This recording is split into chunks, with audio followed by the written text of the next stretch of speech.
the weight of the item. So as your item's heavy, it factors into the cost. However, if your box is big, that also factors into the overall cost of the shipment as well. So we call it volumetric weight versus dead weight. And then, of course, there's other complexities as well, like if you have a battery or if you have a magnet, all those things kind of come into play as well. So. I'm doing something very risky. I'm putting myself back on screen. Whoa. Oh, we can hear you. Are you sure? I don't know. It.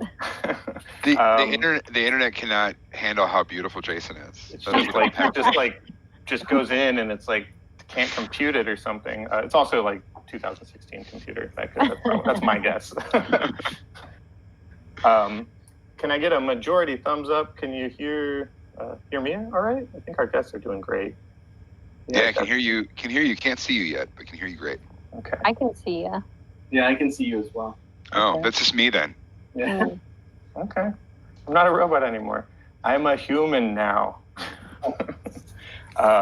I might prefer to be a robot right now, so I don't know. Maybe I want to go back. This is fantastic. I am looking at our questions. Guests, first of all, do you have 30 minutes still? I know we're running a little bit late. Is that all right? I'm going to stick around probably till about 12:45-ish. But if you need to leave soon, that's totally understandable. But I think we'll just get started here. That way we can get going with the Q&A. So the Q&A is going to work like this. I'm going to just do it based on upvotes. So if you have a question that you really want answered, be sure to upvote it. We're only going to have time to do like a handful of these. So I'm going to just start at the top. And I see there's some comments in some of these. Adam, thank you for doing that. On a few of these, I see. Hey, it's good. You got a head start. So I'm going to address some of these. We can go over it quickly if Adam's answered it already. But question 1 from Ryan: are there any general advice or resources you would recommend for newbies looking to enter the industry with their first crowdfunding game? So Adam, if you want to start there, since you added a comment. Oh man, okay, all right, I'm on the spot now. I just said don't launch until you're ready. It's always okay to delay, and don't be afraid to ask others for help or advice. Marcel put in a note here saying, any tips on when you know you're fully ready? That's a good question. It's a little bit different I feel like it's a really personal question, you have to decide that based upon your own project and what it looks like for your company and your goals. But in general, if you feel like you've done everything you can and you feel like you have a good list and that you're pretty confident that you're going to have a lot of people showing up on the first day or two to back, then you're probably okay to launch. And you know what? If you fail, you can always relaunch later, so it's okay. Now, word on the street is there's no such thing as failing. It's heightened learning is what I like to call it. Oh, that's a nice reframe. Failure is okay. We have to fail to grow as people, right? And the same thing goes when you do crowdfunding campaigns. So far, all of our campaigns have been successes. We may have a campaign that's not, and when that happens, that's okay. It's a chance to learn and grow and change and do something different or new. Yes. So now you and Yoda have taught me that. So failure. Shit. Yeah. All right. Sweet. I hope that answers your question. Anybody have anything to add there about any really big resources you like to look at before you launch? Yeah, for me, I think talking to other campaigns that have done shipping or just kind of thinking about your fulfillment strategy. If you already know, if you're kind of on the fence in terms of working with a 3PL or outsourcing that labor to a warehouse, it's good to kind of start kind of researching that as soon as possible. And I think the big takeaway, at least from a shipping perspective, because shipping can get incredibly expensive, is looking at those costs based on the dims and weights of your products, right? And as you add something where you change the shape of the box or you add a battery, or you take a battery out. All those things, even though they're so small, they affect shipping somehow. So always double check, because we always see that from other campaigns, where they like added an inch and all of a sudden it added like $20 to shipping, right? And that can really hurt at times. Absolutely. Yeah. And then just a reminder, Laser, in the comments, the webinar next week on the 2nd is going to be mostly focused on that question about building your audience before you launch and how are you launch ready. So be sure to sign into that. All right, next question. I'm going to move on here. Are there any? Oh wait, that's reading the exact same question. Okay, this one is from our very own Ian Norris from BackerKit. He's the man behind the machine, behind the software here, but he's also doing a project soon, a tabletop project with a splendid cat theme. I've gotten to play the prototype a few times, so be on the lookout for that. Ian, if you got any links or anything, feel free to throw that in the comments. His question is, I was really planning to use conventions to spread the word and collect feedback, build my email list. How do I reach out to potential backers now? So I think more specifically, how do I continue to build my email list when my strong suit is doing it in person? Does anybody have a strategy there?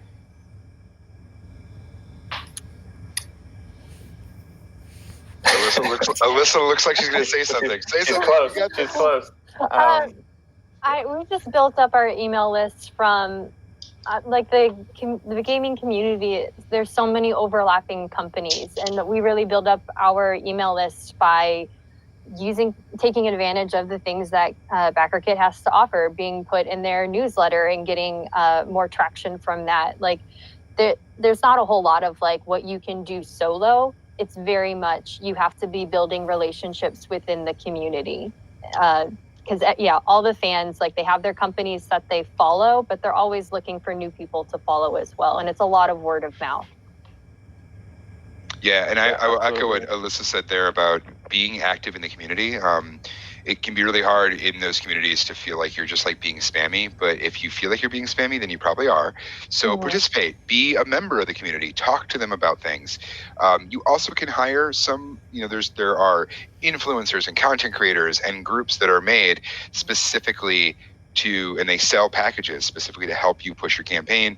Laser in the comments mentioned Tabletop Backer Party. That's a great Facebook group that that we've worked with a number of times and will continue to work with in the future. I do love those people. That's all ways you can do it, but it's really about like for every one time you're going to mention your product or your project, you should probably have 7, 8, 9 times that you're just participating in conversations and talking to other people and giving your opinion on things, because then you're a real person, not just not just somebody looking for money. Yeah, that's a really good point. And I think the silence that we all gave at first is because we had to think about it. And the thing that pops in my mind first is the long game. I think it's really, especially when you're like, I know I want to launch in a few months, but I haven't done this yet.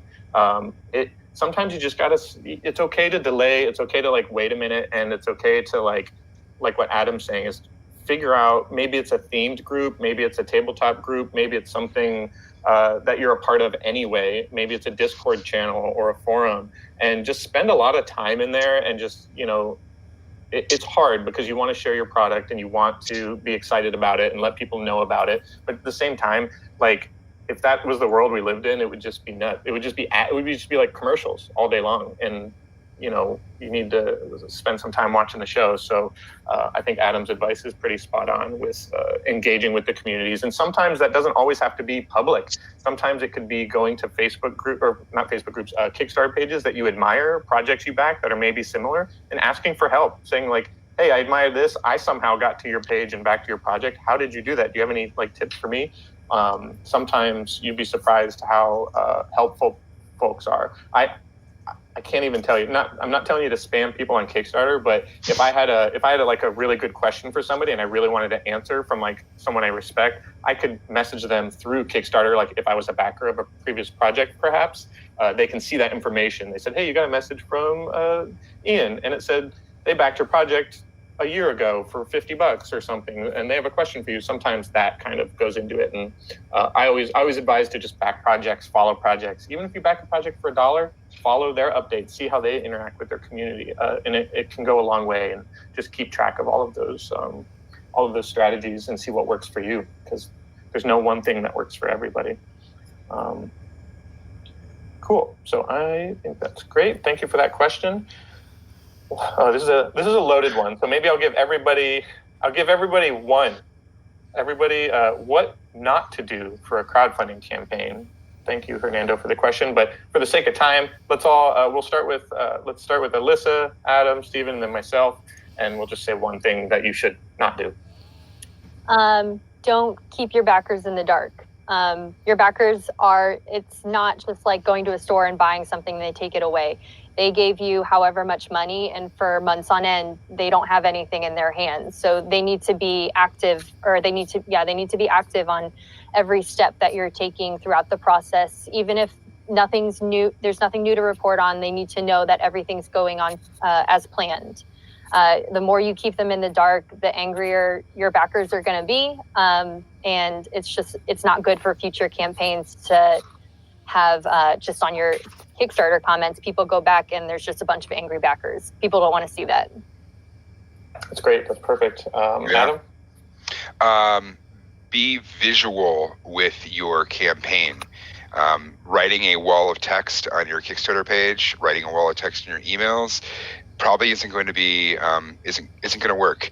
So use images, and if you don't feel like you can make good images, then I highly suggest that the first thing you do is hire a good graphic designer or somebody who can craft those images for you.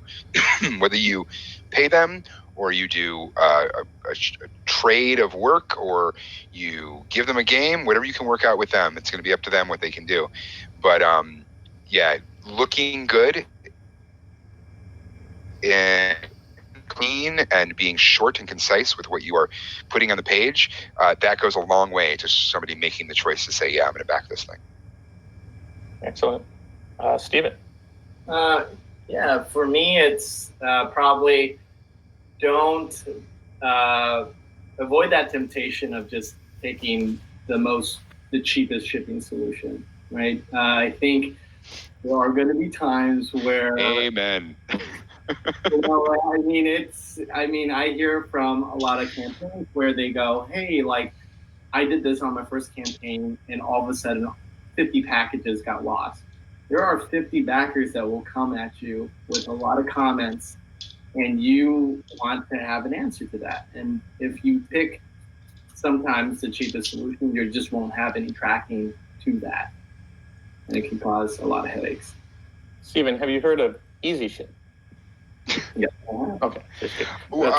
How is Easy Ship? Are they good? Like, they're great. They're fantastic. But joking aside, that's a great point, and that goes across the board for obviously pledge management. Like, I say that all the time too. Like, there are like competitors out there that may be cheaper, but there are a lot of things that you really need to hone in on when it comes to customer support and fulfillment, and just how long has the company been around? How long have they been serving these communities? Just keeping that stuff in mind across the board. So like shipping, absolutely, Stephen's 100% right. Like, if you're not, because when I see a project, we have other shipping partners too, but like I look for those brands, like who's distributing this, who's sending the survey, stuff like that. That does go a long way. There are a lot of brands that are like respected out there that you want to make sure that backers, especially repeat backers, a lot of people that are like super backers, they've seen every scenario. So I'd be interested in picking some brands there too, and being like, what do you know is just not going to work? If you get this in your email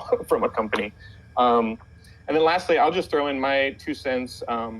I would like to challenge everybody to spend time setting your personal expectations for your campaign. Like, what do you personally want to get out of this? And I want you to spend time to reflect on what your goals are, and avoid the temptation of just putting it in like a money frame, like how much money you want to raise. Sometimes for first timers, it's much wiser to have a backer goal instead of a money goal. Obviously, you want to at least break even or make a little bit of a profit, so you can if there's any unexpected problems, you'll be ready for it.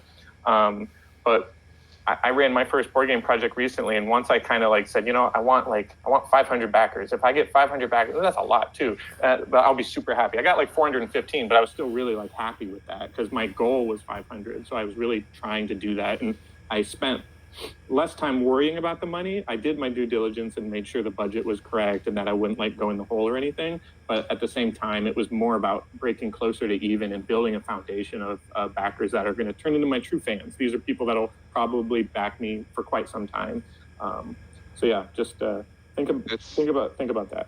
That's so true. Our very first project, we still have about 75% of those people back us on the new projects or buy directly from us, and it's because the first project had a low number, and we're just looking to get a start.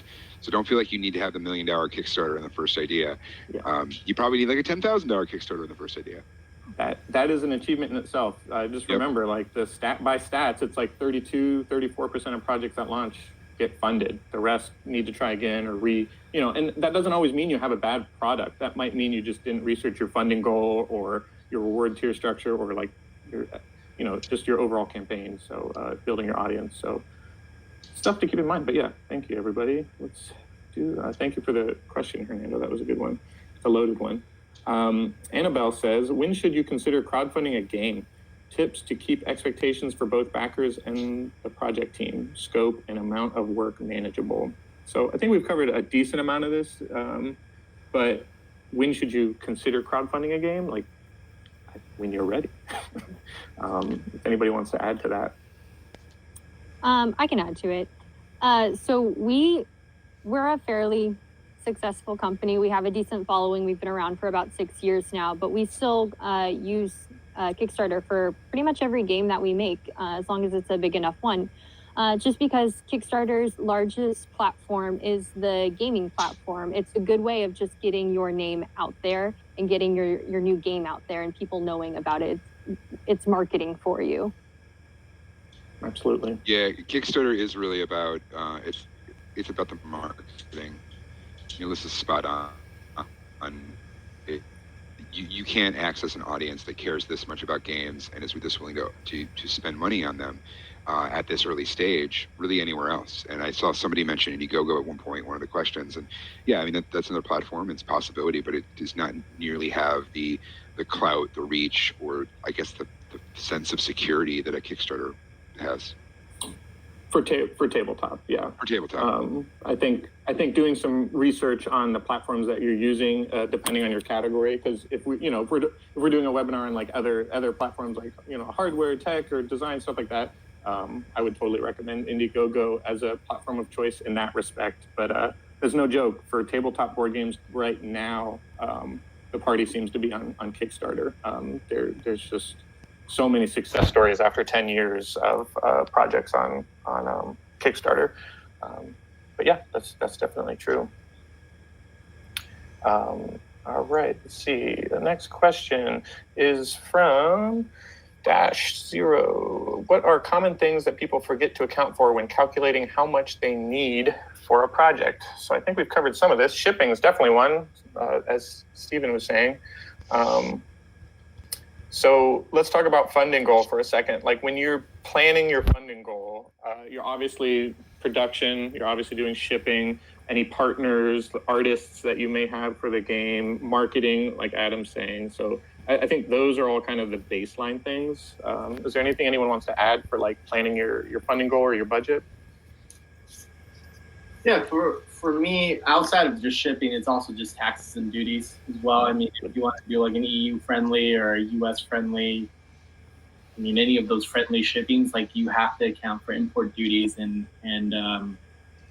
taxes, and they vary between various different countries. So doing that research and accounting for that is going to be very key. Mm-hmm. Yeah, taxes is something a lot of people, even today, like we talk about it a lot, but it's one of those things people just don't account for or budget for, and it is a big bite, at least in the US. So do your research depending on the region where you're running your project for taxes, and it can get messy if you're not prepared for it, and it's quite a large percentage. But there are some things you can do, keeping track of all your receipts, keeping track of everything affiliated with it, and whether you hire help or not, just, like considering your workspace costs, your travel costs, your production costs, your marketing costs, making sure you can write off as much as you can come tax season, so you can not take a big hit there. Because if you don't have good record of all of this stuff, you can get in some messy situations. Thank you. I hope that answers it. And Adam had a comment in there too. Thank you. Mary says, how do add-ons work for the games on BackerKit? Are the merch items the same items you list in stretch goals? Are they changeable? How long are those items live for people to purchase? I'll do a quick BackerKit point here, and then y'all can add since y'all have used or partnered with BackerKit.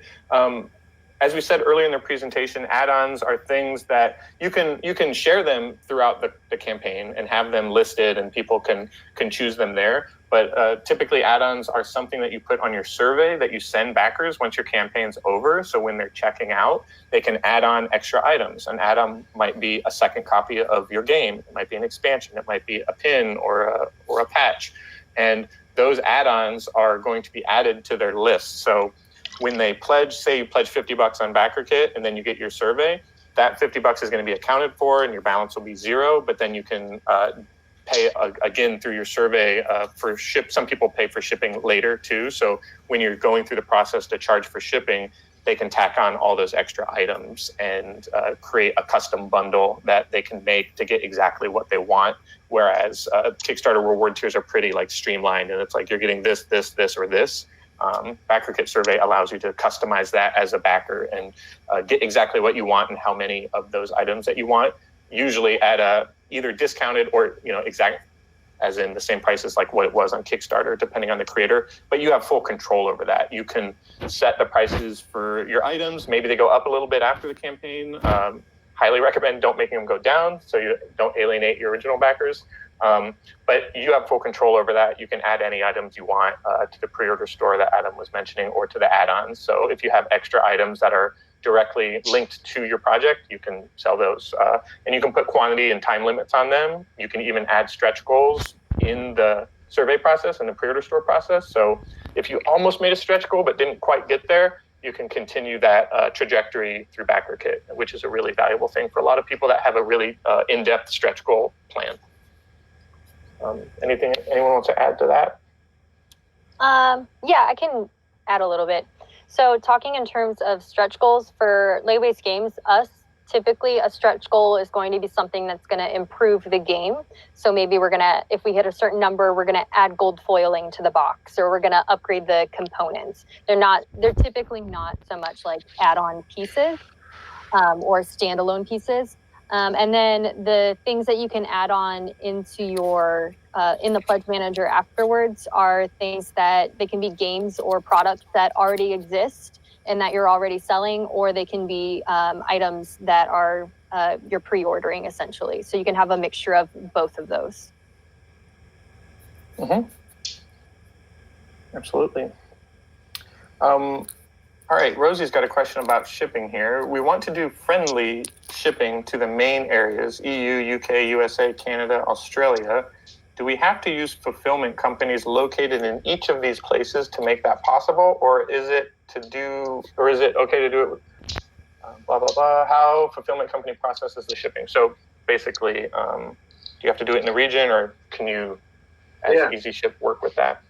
Yeah. So there's really two ways to do it, or really three ways. But the two main ways is you can actually just ship the shipment directly to that customer. It's expensive, but you can prepay the taxes and duties. And how it really works is you have to meet a threshold, and that threshold varies per country.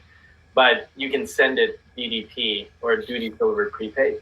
The second way is what you exactly wrote. You can have these specific warehouses in those regions, and you can import that